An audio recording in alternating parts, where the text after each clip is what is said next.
ಎಲ್ಲರಿಗೂ ನಮಸ್ಕಾರ. ನಾನು ನಿಮ್ಮ doctor B K Ram Praveen. Janata Ayurveda Hassan. ಓಂ ನಮಾಮಿ ಧನ್ವಂತರಿಮಾದಿದೇವಂ ಸುರಾಸುರೈರ್ವಂದಿತ ಪಾದಪದ್ಮಂ ಲೋಕೆ ಜರಾರುಭಯ ಮೃತ್ಯುನಾಶಂ ಧಾತಾರಮೇಶಂ ವಿವಿಧೌಷಧೀನ ಧನ್ವಂತರಿ ರಮಾನಾಥಂ ಸರ್ವರೋಗ ನಿವಾರಕಂ ಆಯುರ್ವೇದ ಪ್ರವರ್ತಾರಂ ವಂದೇ ಪೀಯೂಷದಾಯಕಂ. ಸರ್ವೇ ಜನಃ ಸುಖಿನೋ ಭವಂತು, ಸರ್ವೇ ಸಂತು ನಿರಾಮಯಃ. ಓಂ ಶಾಂತಿ ಶಾಂತಿ ಶಾಂತಿ.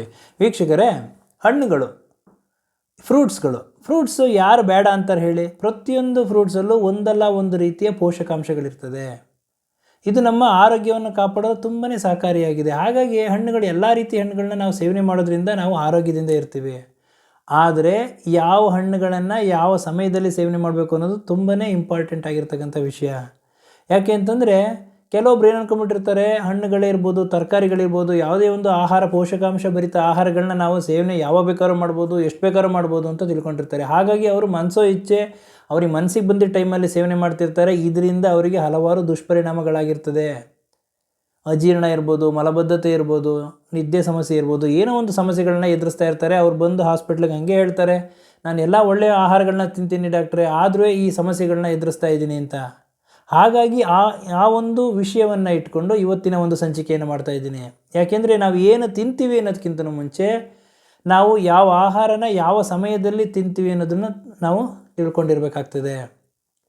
ಹಾಗಾಗಿ ನಮ್ಮ ಆಚಾರ್ಯ ಋಷಿಮುನಿಗಳು ಸಾವಿರಾರು ವರ್ಷಗಳ ಹಿಂದೆ ಆಯುರ್ವೇದದಲ್ಲಿ ನಮ್ಮ ಆರೋಗ್ಯವನ್ನು ಕಾಪಾಡಿಕೊಳ್ಳಲು ಬೇಕಾದಂಥದ್ದು ಅಂದರೆ ನಮ್ಮ ಆಹಾರ, ವಿಹಾರ, ನಿದ್ರೆ ಚೆನ್ನಾಗಿರಬೇಕು ಅಂತ ಹೇಳಿದ್ದಾರೆ. ಆಹಾರದಲ್ಲಿ ಯಾವ ಪೋಷಕಾಂಶ ಭರಿತ ಆಹಾರಗಳಿರಬೇಕು, ಯಾವ ಸಮಯದಲ್ಲಿ ಸೇವನೆ ಮಾಡಬೇಕು ಅನ್ನೋದಿರಬೇಕು, ವಿಹಾರ ಅಂದರೆ ಹಾಗೂ ನಿದ್ದೆ ಯಾವ ರೀತಿ ಇರಬೇಕು, ಈ ಎಲ್ಲದುವೇ ತುಂಬಾ ಪ್ರಮುಖ ಪಾತ್ರ ವಹಿಸ್ತದೆ. ಹಾಗಾಗಿ ಇವತ್ತಿನ ಈ ಒಂದು ಸಂಚಿಕೆಯಲ್ಲಿ ರಾತ್ರಿ ಸಮಯದಲ್ಲಿ ಊಟದ ನಂತರ ಸೇವನೆ ಮಾಡಬಾರದಂತಹ ಹಣ್ಣುಗಳು ಯಾವ್ಯಾವುದು ಅನ್ನೋದನ್ನು ತಮಗೆ ತಿಳಿಸ್ಕೊಡ್ತಿದ್ದೀನಿ.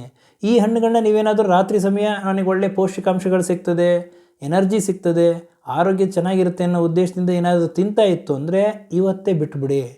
ಯಾಕೆ ಅಂತಂದರೆ ಈ ಹಣ್ಣುಗಳಲ್ಲಿ ಪೋಷಕಾಂಶಗಳು ಇರ್ತದೆ, ಆದರೆ ಯಾವ ಸಮಯದಲ್ಲಿ ಸೇವನೆ ಮಾಡಬೇಕು ಅನ್ನೋದು ತುಂಬಾ ಇಂಪಾರ್ಟೆಂಟ್. ಹಾಗಾಗಿ ಆ ಹಣ್ಣುಗಳು ಯಾವುದು, ಅವುಗಳ ವಿಷಯವನ್ನು ಸವಿವರವಾಗಿ ತಮಗೆ ಇವತ್ತಿನ ಸಂಚಿಕೆಯಲ್ಲಿ ತಿಳಿಸ್ಕೊಡ್ತೀನಿ. ಯಾಕೆ ಅಂತಂದರೆ ರಾತ್ರಿ ಸಮಯದಲ್ಲಿ ಊಟದ ನಂತರ ಕೆಲವೊಂದು ಹಣ್ಣುಗಳನ್ನ ಸೇವನೆ ಮಾಡೋದ್ರಿಂದ ಜೀರ್ಣಕ್ರಿಯೆ ಸಮಸ್ಯೆಗಳು ಆಗಬಹುದು, ಹಾಗೂ ನಿದ್ದೆಯ ಸಮಸ್ಯೆಗಳಾಗಬಹುದು, ರಕ್ತದಲ್ಲಿ ಸಕ್ಕರೆಯ ಅಂಶ ಜಾಸ್ತಿ ಆಗ್ಬೋದು, ಬ್ಲಡ್ ಶುಗರ್ ಲೆವೆಲ್ ಜಾಸ್ತಿ ಆಗ್ಬೋದು, ಹಾಗೂ ಅಸಿಡಿಟಿ, ಗ್ಯಾಸ್ಟ್ರೈಟಿಸ್ ಸಮಸ್ಯೆಗಳು ಹೆಚ್ಚಾಗಬಹುದು. ಹಾಗಾಗಿ ಈ ಹಣ್ಣುಗಳನ್ನ ಯಾವುದೇ ಕಾರಣಕ್ಕೂ ರಾತ್ರಿ ಹೊತ್ತು ಸೇವನೆ ಮಾಡ್ತಾಯಿದ್ರೆ ಅದನ್ನು ನಿಲ್ಲಿಸ್ಬಿಡಿ, ಸೇವನೆ ಮಾಡೋಕ್ಕೆ ಹೋಗಬೇಡಿ. ಅವುಗಳು ಯಾವ್ಯಾವುದು ಅಂತಂದರೆ, ಕಲ್ಲಂಗಡಿ ಹಣ್ಣು. ರಾತ್ರಿ ಸಮಯದಲ್ಲಿ ನೀವೇನಾದರೂ ಊಟ ಆದ ನಂತರ ಕಲ್ಲಂಗಡಿ ಹಣ್ಣು ಸೇವನೆ ಮಾಡ್ತಾಯಿತ್ತು ಅಂತಂದರೆ ನಿಮಗೆ ರಾತ್ರಿ ಪದೇ ಪದೇ ಮೂತ್ರ ವಿಸರ್ಜನೆಗೆ ನೀವು ಹೇಳ್ಬೇಕಾಗ್ತದೆ. ಕಲ್ಲಂಗಡಿ ಹಣ್ಣಲ್ಲಿ 90% ನೀರಿನಂಶ ಇದೆ. ಹಾಗಾಗಿ ನೀವು ಮೂತ್ರ ವಿಸರ್ಜನೆಗೆ ಹೇಳ್ಬೇಕಾಗ್ತದೆ, ನಿದ್ದೆ ಭಂಗ ಆಗ್ತದೆ. ಹಾಗಾಗಿ ಮಾರನೇ ದಿನ ನಿಮಗೆ ಫ್ರೆಶ್ನೆಸ್ ಇರೋದಿಲ್ಲ, ಮೈಂಡ್ ಒಂಥರ ನಿಮಗೆ ಅಲರ್ಟ್ ಆಗಿರೋದಿಲ್ಲ, ಏನೋ ಲೇಸಿನೆಸ್ಸು, ಸುಸ್ತು, ಆಯಾಸ ಇರ್ತದೆ. ಕೆಲವೊಬ್ಬರಿಗೆ ತಲೆನೋವು ಬರುವ ಸಾಧ್ಯತೆಗಳು ಇರ್ತದೆ.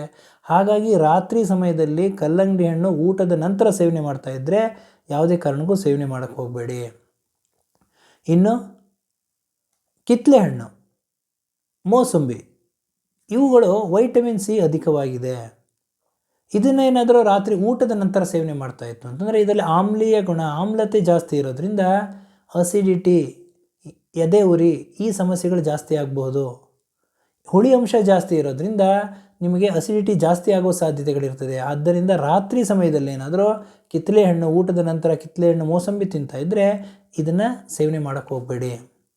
ಇನ್ನು ಬಾಳೆಹಣ್ಣಲ್ಲಿ ಅಧಿಕವಾದ ಒಂದು ಕ್ಯಾಲೋರೀಸ್ ಇದೆ. ಬಾಳೆಹಣ್ಣು ತಿಂದ ತಕ್ಷಣವೇ ಎನರ್ಜಿ ಸಿಕ್ಬಿಡುತ್ತದೆ, ಹೆಚ್ಚಿನ ಕ್ಯಾಲೋರಿ ಅಂಶ ಇದೆ, ಪೊಟ್ಯಾಷಿಯಮ್ ಇದೆ.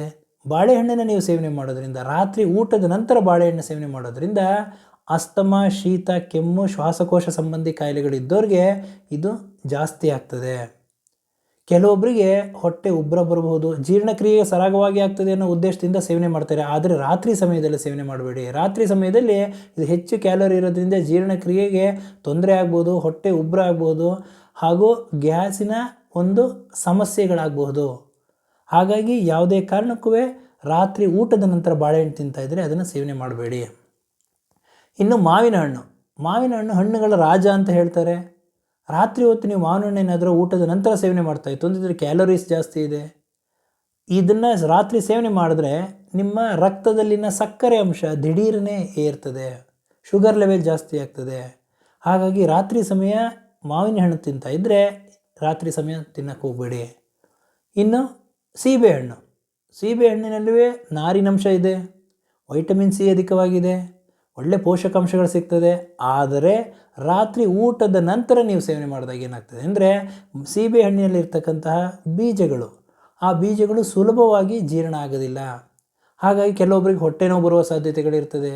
ಹೊಟ್ಟೆ ನೋವು, ಹೊಟ್ಟೆ ಉಬ್ಬರ ಆಗಬಹುದು, ಜೀರ್ಣಕ್ರಿಯೆ ಸಮಸ್ಯೆ ಆಗಬಹುದು. ಈ ಎಲ್ಲ ಸಮಸ್ಯೆಗಳು ಆಗುವ ಸಾಧ್ಯತೆಗಳಿರ್ತದೆ.